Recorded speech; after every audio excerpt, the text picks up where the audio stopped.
Genesis 31, verses 33 through 52. If you're taking notes, the title this morning is Enough is Enough. Enough is enough. Verse 33 says, So Laban went into Jacob's tent, and into Leah's tent, and into the tent of the two maids, but he did not find them. Remember, they stole his gods, so he's looking for them. Then he went out to Leah's tent and entered Rachel's tent, and now Rachel had taken the household idols and put them in the camel's saddle, and she sat on them. Laban felt through all the tent, but he did not find them. And she said to her father, Let not my lord be angry that I cannot rise before you, for you see, the manner of woman is upon me. So he searched, but did not find the household idols. Again, she was just as conniving, just as manipulative as her dad was. So they steal his gods. Rachel stole those household idols. And he goes in hot pursuit, right? Laban and his army. He finally catches up with them. And now Laban goes to check. And what we see here is that Laban was not about to take Jacob at his word. He's like, look, there's nothing here. Whoever you find, they should be dead. Go ahead and check. There's nothing here. And Laban's like, okay, let's see. So what does he do? Laban goes through every tent thoroughly, and he does it in a certain order. He starts off with his son-in-law. Okay. Then he goes over to Leah, the oldest daughter, right? The one that he tricked Jacob to marry. And then finally he goes to Rachel. This man had zero confidence in the integrity of Jacob. He didn't trust his son-in-law at all. He's like, no. His actions, in essence, were saying, look, I hear you, nephew. I just want to have a little look for myself. I believe you, but I just want to check, that's all. It's like when our kids tell us, well, I didn't take the candy. I didn't eat I believe you, but I just want to check your pockets. Just, right? Just, I believe you, but I want to check. His actions reminded me of something that Ronald Reagan said. It was a Russian quote that he kind of made famous again when he said, trust, but verify. He's like, I believe you, but I just want to be sure. That's all. So I'm going to go through your tent. And he goes through it thoroughly, it says. So he basically tossed the place. He checked everything, every nook, every cranny, every basket, every whatever he was in. He was checking. But again, let's not forget, the thief was Rachel. Rachel, the one who, I don't know, she planned it out well, and she ends up sitting on top of the stolen goods. Rachel, who had absolutely no problem hiding this deed from her husband, who had no problem lying to her dear old dad, right? It's the way of women has come upon me. And he's like, you're good. Just let that one alone. And Jacob, folks, was being kept in the dark, and Laban fell for her lie. Folks, there is a lot to be said about the foolishness of judging the quality of the content of a book by its cover. Just because somebody looks nice and pretty and whatever, that doesn't mean they're always going to tell you the truth. We see that here with Rachel. Verse 36, it says, Then Jacob became angry, and he contended with Laban.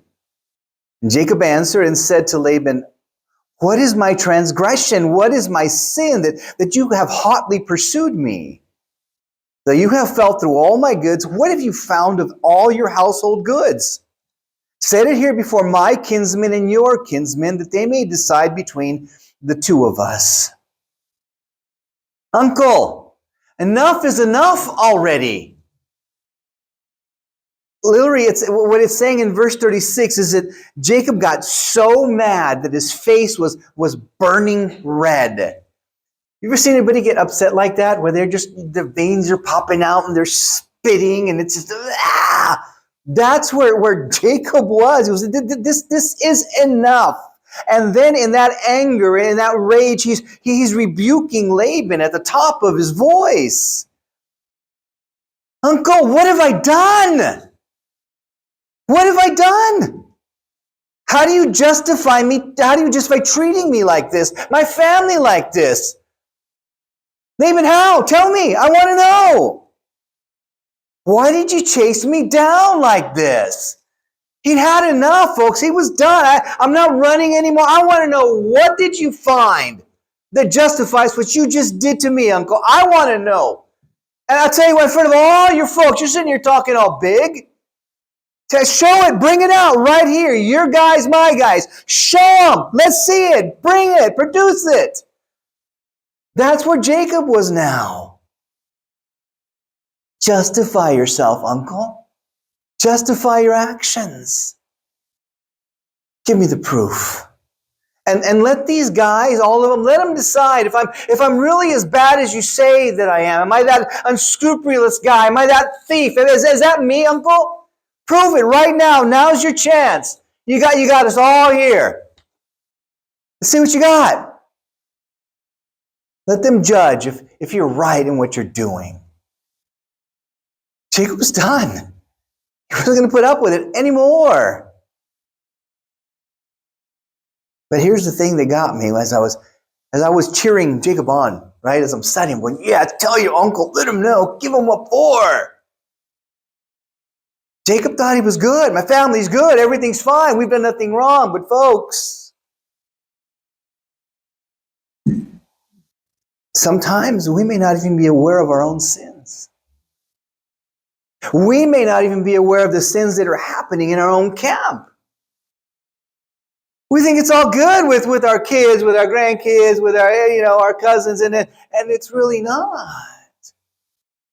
Or we think we're just fine before the Lord, and there's something there that's not. We might even be judged innocent by other men. Our friends might say, bro, you're good. I don't see anything wrong with you. Right? We got just the opposite. Job had guys that thought he was a scoundrel, but we got friends that are like, you're good, man. You're solid. You're close to the Lord. You're okay. You don't have to worry about. But we must never forget that before the only true and holy and omniscient God, that no man is made righteous by his good works, nor does he make himself guiltless through religious efforts. So often we think, well, yeah, I am doing pretty good.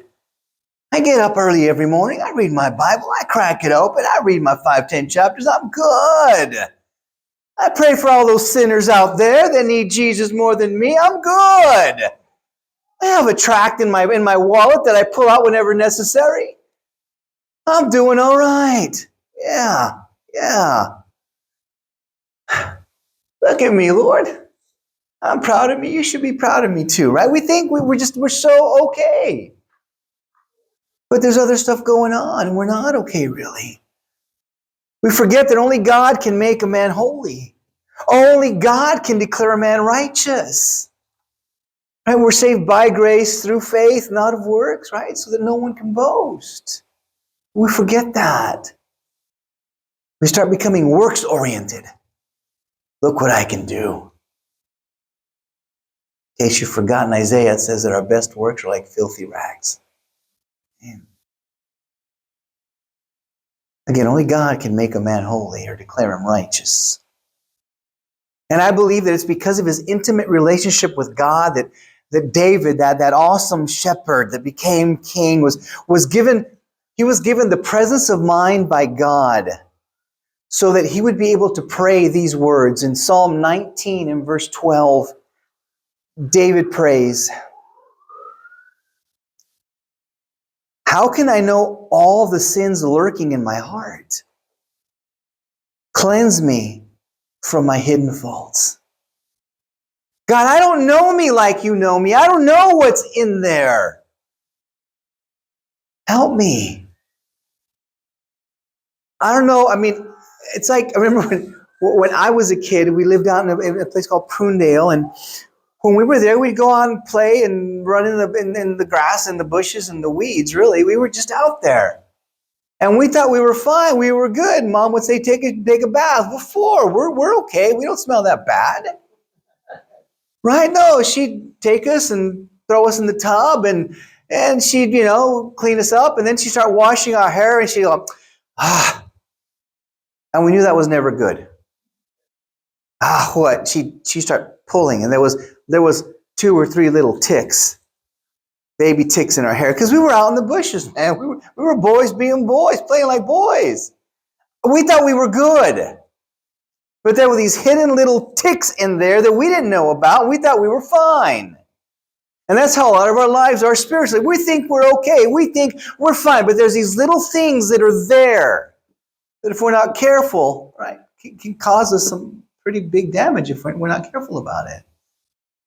So that's what's going on here. David says, look, how can I know all the sins that are lurking in my heart? Right? Just kind of sneaking around. Those little things, those little sins that whisper to you, hey, it's okay, nobody's looking. Those sins. He says, cleanse me, purge that, get it out of there.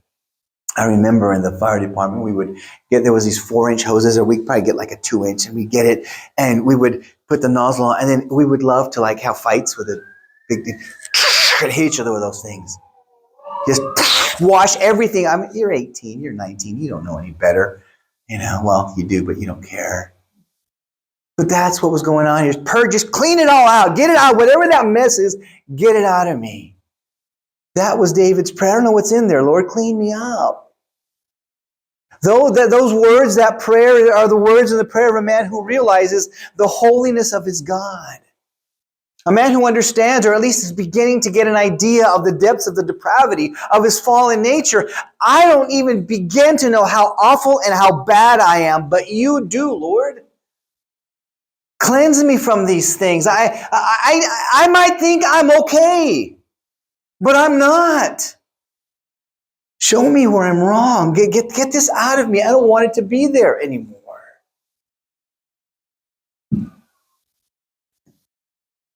Folks, no one knows us or loves us like Jesus. No one. And it's my personal conviction, and this is what goes through my heart often when I'm praying, is that no one could know everything about me like Jesus does and still love me. There's just no way. No way. I know the things I've done. I know the things I've thought. I know the things the acts I've committed, or the lies I know me. And I know that if somebody knew everything about me, all the gross stuff that I've done or whatever it is, they'd be like, yeah, bro, Lord bless you, I gotta go. Yeah. But God knows everything. And says, yeah, I know. And I love you. Yeah, but I know, I was there when you did it, and I love you. Yeah, but I know, but I love you. But I feel so dirty, so rotten, so I forgave you. You're clean. You're righteous. You're forgiven. You're my little boy. You're my little girl. It's all right. Jump back up on my lap. Come on. And then he just hugs you because he's forgiven you, because he loves you. No one loves us like God. No one. But Jacob, man, he just keeps going. Look at verse 38. And again, he's getting loud, man. He says, these 20 years I have been with you. Your ewes and your female goats have not miscarried, nor have I eaten the rams of your flocks. That which was torn by the beasts, I did not bring it to you. I bore the loss of it myself. You required it of my hand, whether stolen by day or stolen by night. Thus I was by day, the heat consumed me, and the frost by night, and my sleep fled from my eyes. These 20 years I have been in your house. I served you 14 years for your 2 daughters, and 6 years for your flock. And you changed my wages 10 times. And if the God of my father, the God of Abraham, and the fear of Isaac had been for me, surely now you would have sent me away empty-handed. God has seen my affliction, literally my miserable state, and the toil or the hard work of my hands. So he rendered a judgment last night. Literally, so God rebuked you last night, uncle. Jacob now presents his case. He makes a good case. It's like, okay, Theo, my turn. And he goes. I imagine as he says all of this from verses 38 to 42, he's saying it through tears. Tears of anger. He's mad. Tears of frustration. And maybe even some self-righteousness in there. And he declares the following to him. He says, look, this is what you've done. And everybody's listening. All of his men and all of Laban's men are there. His wives are there. And Laban had an army with him that was there. So he says, for 20 years, I took excellent care of your flocks. Everything that was yours, I took care of it. Verse 38, not a single animal died at birth. I was there and I watched them. I took care of them when they were born. I didn't even take what I was entitled to from your flocks to sustain myself. See, they were allowed to eat the rams. They could have eaten one of those if they were hungry out there. They just couldn't eat of the females. But he goes, no, I didn't even do that. I could have, but I didn't even do that. I didn't touch anything that was yours, uncle. And in verse 39, if a wild animal came and ate one of yours, I replaced it with one of mine. I didn't let you feel the loss. I took the hit.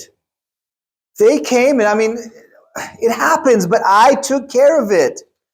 Just like you required of me. I did what I was told. Let me try to hide it. Hey, uncle, they came and killed it. I replaced it with this one. That's all. He didn't care. I was honest in all of my business dealings with you, uncle. Everything I did, I was straight up with you. And I spent a lot of sleepless nights taking care of your animals. Verse 40, he says, look, and I'm again paraphrasing here, I got sunburn.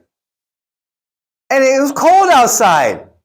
Those nights were cold, and there I was shivering. It was cold. I thought I was going to lose fingers and toes, uncle. My ears were ready to crack off. But you know what? I was there night and day in the midst of the heat or the freezing cold at night. I was there doing my job. I was a faithful servant. I was a great shepherd, uncle. All to take care of your animals. I never left your flock unattended. Never. Never. Verse 41, for 20 years I faithfully served you. Faithfully I served you. And you still changed my wages I don't know how many times. Every time I had one more lamb than you there, you changed it. Oh, spotted, no speckled, no black, no white, whatever it was, you kept changing it. But I stayed faithful. I took care of them. You didn't lose one. I didn't take anything from you. I'm done. I'm tired. This is enough. In verse 42, again, how I see the conversation going. Uncle, I'm not stupid, okay? I see the army you came with after me. This was not welcome wagon.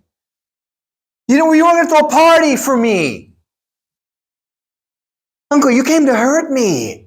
I know why you came. I know why you bring all these guys. I know who those guys are. Not fooling nobody.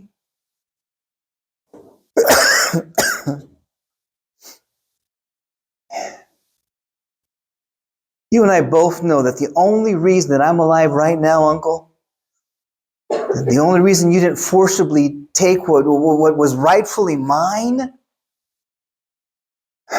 is because the God of my grandfather, the God of my father, they put you in your place. That's why. Last night, you were asleep. God rebuked you. That's why you haven't laid a hand on me. Otherwise, I know you would have taken what was rightfully mine. That was Jacob's speech. Right? So again, man, Laban, this guy, he's It's just amazing how twisted people can be. What does Laban do? Laban would be the premier politician.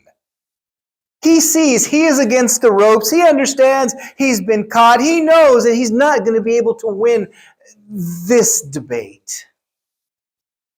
I love it. 43 to the end. And he says, then Laban answered and said to Jacob, the daughters are my daughters. The children are my children. The flocks are my flocks, and all that you see is mine. Well, what can I say, or what can I do this day to these my daughters, or to their children whom they have borne? So now come, let us make a covenant, you and I, and let it be a witness between you and me. Man, this guy. And Jacob took a stone, he set it up as a pillar, and Jacob said to his kinsmen, gather stones. So they took stones and they made a heap, and they ate there by the heap. Now Laban called it Yager Sahudutha, but Jacob called it Gilead. I like Jacob's word better. And Laban said, this heap is a witness between you and me this day. Therefore it is called Gilead. And Mizpah, for he said, may the Lord watch between you and me when we are absent one from another. Verse 50. If you mistreat my daughters, or if you take wives beside my daughters, although no man is with us to see, God is a witness between you and me. And Laban said to Jacob, behold this heap, and behold the pillar which I have set between you and me. This heap is a witness, and the pillar is a witness. And I will not pass by this heap to you for harm, and you will not pass by this heap and this pillar to me for harm. The God of Abraham and the God of Nahor and the God of their father judge between us. So Jacob swore by fear of his father Isaac, and then Jacob offered sacrifice, on the mountain, and he called his kinsmen to the meal. And they ate the meal, and they spent the night on the mountain. And early in the morning, Laban arose. He kissed his sons and his daughters, and he blessed them. And then Laban departed and returned to his place. First thing I see, politician Laban. He didn't deny the truth about what Jacob said. He heard him out. He didn't say, well, no, that's not true. You weren't a good shepherd. No, that's not true. You didn't pay me back. No, that's not true. I didn't change your wages. No, that's not true. I didn't trick you about your wives. No, that's not. He didn't argue with any of the facts. He just listened to, That's all he did. You ever get caught doing the wrong thing and they say something, you go, Okay, all right. Anything else you want to say? I'm not going to tell you I did it, but that's all he does. He admitted no guilt. He didn't ask for forgiveness. I did, and I'm sorry, and I didn't realize you were cold, and maybe I should have given you another blanket. Maybe I should have told you to eat one or two of the rams, or I could have done so much better. I'm so sorry. He didn't do any of that. Even if he was convicted by his own conscience, I believe it was his pride that prevented it from admitting it. That ever happened to you? It's happened to me. I do something wrong, and I still don't want to admit that I was wrong. Can't believe you did that. Yeah. Here's where you say you're sorry, Anthony. Yeah, probably be a good place for it. Right? And that's it. This is where he was. He knew what he did was wrong, but I am not going to say that I'm wrong. Me and Tina, we will joke sometimes. And where I wasn't right about something, I go, yeah, well, you were right. Right? I won't say I was wrong. You were right. He wouldn't admit fault. His pride prevented him from saying, I blew it. I did the wrong thing. I wasn't a good guy. I didn't treat you justly. He didn't want to say any of that. And then he pretends to have this strong love for his daughters. Remember, he stole their dowry, and they were mad at him about it. Remember? He didn't care. And my grandkids. He probably know all their names. But he would go, and my all these, everything you see. The daughters are mine, the children are mine, all the cattle, it's all mine, and they don't care about any of that. Again, he's making a show, right? The politician. I'm kissing the babies, and I'm touching the old ladies on their hand, and saluting the soldiers, right? Smiling at the cop. I'm playing a part, and that's all he's doing here. But if you really look at what he's saying, folks, he was doing nothing more than bragging. All of those girls are mine. The children are mine. The grandchildren are mine. Me. This is all mine. That's all he's doing. But you know what? I love them so much. I couldn't take that from them. It's okay. You can keep it. Bro, God told you to leave him alone. You're not doing this because you wanted to. You had no choice, but again, he's trying to work it. I'm being generous, Jacob. I'm going to let you have it. It's okay.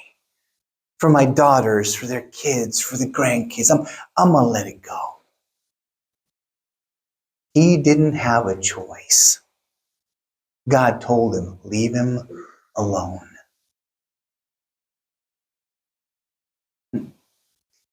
Can't find it in my heart to hurt any of them.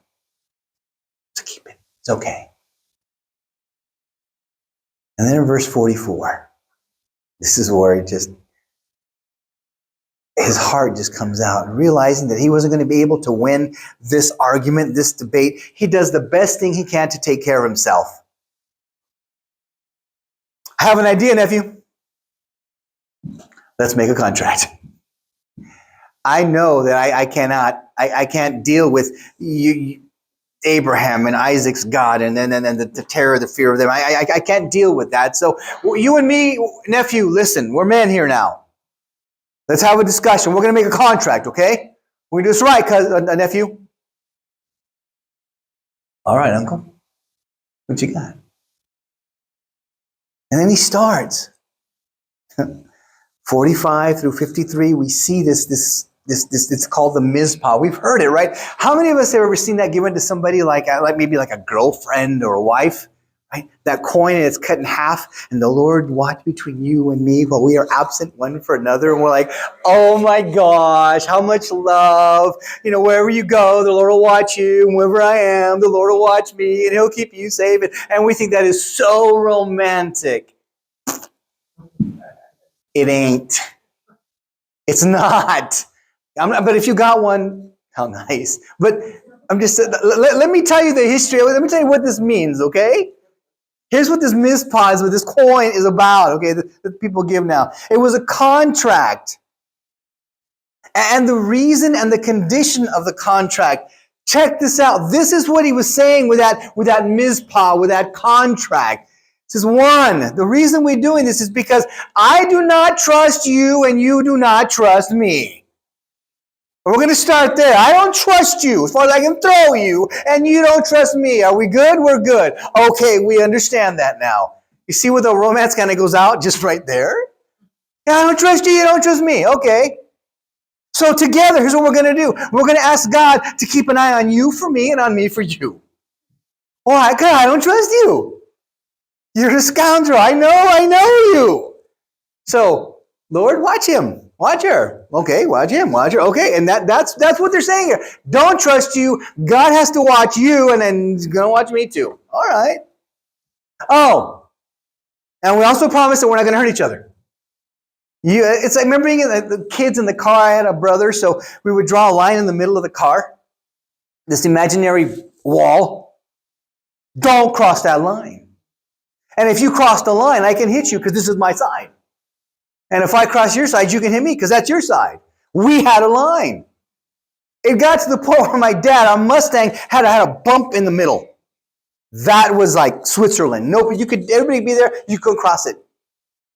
And that's what he's doing here. If you cross the pillar, you promise you won't hurt me. Okay, and if you cross the pillar in the heap, you won't hurt me. That's it. Okay, there's the deal. I don't trust you. You don't trust me. God's going to watch us to make sure that we behave. And if we do cross that line, we promise not to hurt each other. Okay. Oh. And God's going to be our judge. Right? I remember as a kid, swear to God, swear to God. Okay. That's what's going on here. I don't trust you at all, at all, at all. I want God to watch you, and God's going to watch me. Really needs to be watching you more than me, but that's the contract. Right? This is what's going on here. So they make the contract, right? And it was good. They're like, that sounds about right. Okay, let's do it. So they do what men do. We agreed, let's have a barbecue. That's what they did. They made a sacrifice. They made a meal. And they got together. And so they clarified it. And at night they made a sacrifice. They shared a meal. And the next morning, right, 55, Laban kissed and blessed his daughters and grandchildren, and he left. That's it. Okay. You're not going to hurt me, right? I'm not going to hurt you. We're good. Don't trust you. We're good. God, between them, fine. Okay, bye. Everybody, I love you. Bye. Gotta go. Let's go. And he splits. And that's the end of that.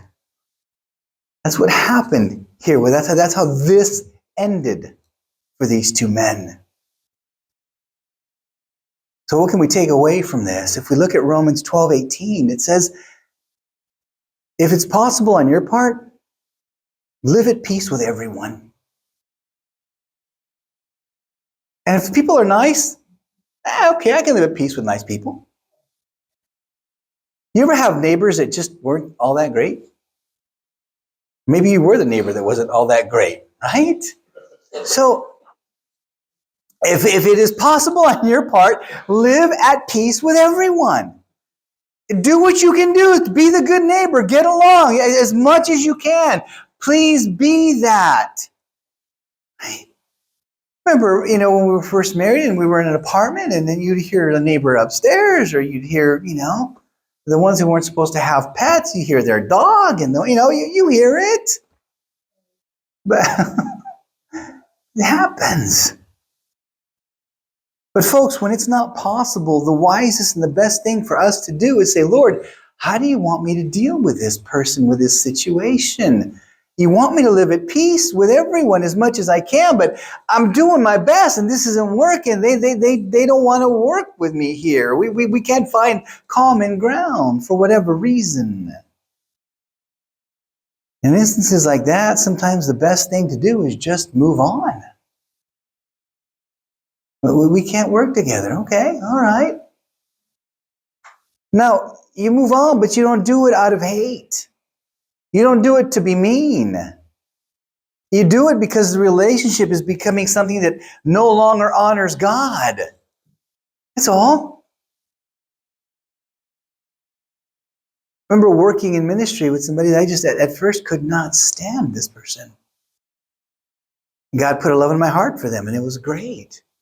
But then we had a difference of opinion on how things were to be done. It wasn't that they weren't saved. It wasn't that they weren't a Christian. It wasn't that I wasn't saved or I wasn't a Christian. We just had different ways of seeing how ministry needed to be done for whatever that was. And instead of arguing at every meeting, we said, you know what? We got to fix this. So we prayed. We went our separate ways, and we're friends still to this day. We Facebook. It's like, hey. But we knew that we couldn't work together anymore because our differences were such that we couldn't.